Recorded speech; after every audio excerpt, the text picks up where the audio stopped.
You're listening to More Than Steps, the podcast where we geek out on how belly dance works, one coffee run at a time. I'm your hostess, Nadira Jamal. This is part 2 of a multi-part series exploring how to use dimension to add depth to your dancing. This episode can stand alone, but if you want an overview, check out the first episode in the series, Dimension. They used to say that a great dancer could dance on one floor tile for her entire show. But when you have a larger stage or even a dance floor, that gives us a lot more artistic opportunities. And so today we're going to talk about 3 ways to use your space. Those 3 ways are floor patterns, stage positions, and level changes. Let's start with floor patterns. A lot of us use the most common patterns, like circling the stage or that side-to-side tennis match traveling pattern. But there are many other patterns available to us.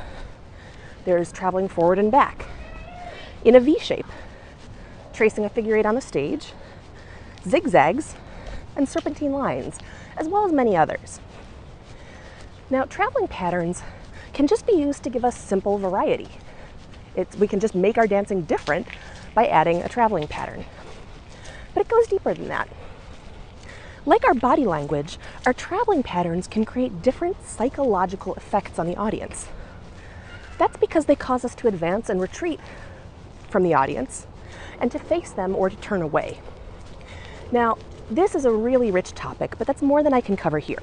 But I've got a great video called The Psychology of Traveling Patterns that goes into a lot more detail.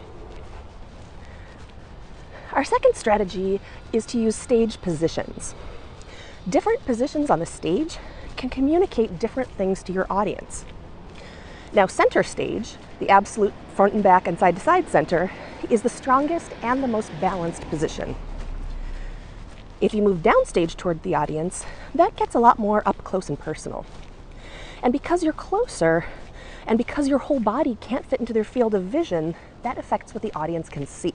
They tend to focus more on your face or on small details of your dancing.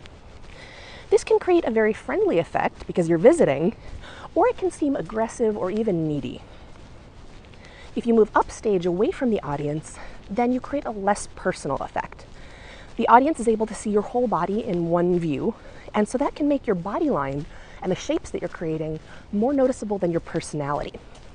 This can make you seem cool and reserved, or it can make you seem afraid and vulnerable. Now, the sides and the corner positions also have their own effects, but that's more than we have time to talk about here. But luckily, I've got a great article called The Psychology of Stage Positions that gets into more detail about each of the positions and also includes some strategies for choosing positions when you're creating a choreography or improvising. Now, our third strategy is level changes. I think most of us, when we think about space, focus on using the stage space and forget about the vertical space. So level changes fall into 2 categories. One is when you change the height of your head. We usually think of this in terms of bending your knees to lower the height of your head, but that also includes rising onto releve to raise your level. And some movements also naturally change the height of your head. For example, the big hinging hip circle lowers your head while you do it, as do back bends. Another way to create a level change is to change the audience's level of focus. So instead of you manually making your head higher or lower, you might reach up high into your space to cause your audience to focus on the high space. Or you might work with lower movements in the hips and feet to drag their attention lower. That's a level change too. Now, level changes, in my opinion, are some of the yummiest variations.